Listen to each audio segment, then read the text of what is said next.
So I pushed her back and she fell on the bed in a sitting position. And she trying to shout for help. I know when she screams for help, people watching, I want to back the lady without hearing what the guy said. So, major update on the Bayelsa boy that killed a girl and buried her in his apartment. The 27-year-old by the name of Joseph Ekala is finally speaking out and telling his own side of the story. so I walked out of the To sum up, this is what he's pretty much saying. Joseph is saying that he and Kate had an agreement, more like two different arrangements. She was scheduled to live with him in the apartment where he killed her. And the reason why he let her live with him, or why he was letting her live with him, was because she was a friend to his younger sister, which meant that they were acquaintance. And according to him, still the 50,000 naira he owed her was not because he bought clothes from her. He claimed that she gave him the money to help her trade with it, since he was into forex trading. In the trading deal, she demanded 20,000 naira every month. I don't know how that would work, but I guess that is how forex works. But as it turned out, the forex trading that he was doing was not successful, and she wasn't getting any 20,000 naira every month. And so she became frustrated and started demanding the money back. And basically, that is where their issue began. Meanwhile, don't forget, she's also living in the same apartment as he. And it was also said her mother was aware that she was living in the apartment with him. I guess them living together was what made people think that they were dating.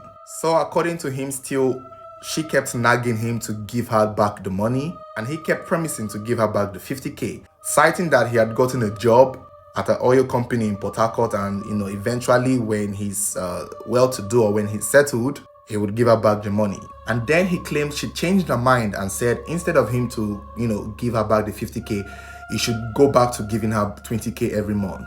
After all, the money that she gave him was supposed to be for the forex. I guess she believed that maybe he had used the money to trade and he's now using the money all to himself. So apparently that is the basis of their fight.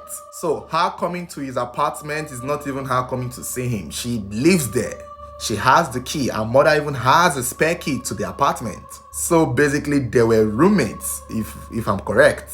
And so on the day when the incident happened, he said that she kept nagging him, kept demanding her money, even going as far as shoving him and pushing him and threatening to hit him, yada yada yada, which he claimed provoked him. However, at the point he killed her, he said that she wanted to shout to the neighbors or draw the attention of the neighbors that he was a fraudster. The claim was more like she was trying to, create a scene, calling him a Yahoo boy, trying to draw the attention of the neighbors before he held her back, held her mouth, preventing her from shouting and yelling, which in turn turned into strangulation and she passed out from there. That is his claim. But then, I don't know, why do I have a hard time believing that that was what she actually wanted to do before he held her mouth and prevented her from screaming? Because we knew that that could have been the scenario, but we just didn't know what she may have wanted to expose or what she may have wanted to shout or say that would have led him to hold her back and strangle her and prevent her from coming out of the house. Because her coming out of the house and shouting to the neighbors that he's a Yahoo boy, he's a fraudster, I don't think that would put him at any threat. I don't think that would be that. I don't know if that is risky in Bayelsa. Yes, I guess that can damage a reputation, but I don't believe that is something you would want to hold someone's mouth for to the point that you strangle them and prevent them from coming out to say it. Not these days when Yahoo boys are literally respected and adored everywhere, except by the police and the EFCC. I don't believe that was what she wanted to say before he strangled her. I'm having a hard time believing that was what she wanted to say. I don't think that is it strong enough to want to hold someone back and hold their mouth. After all, you're not a fraudster, right? So why are you holding her back?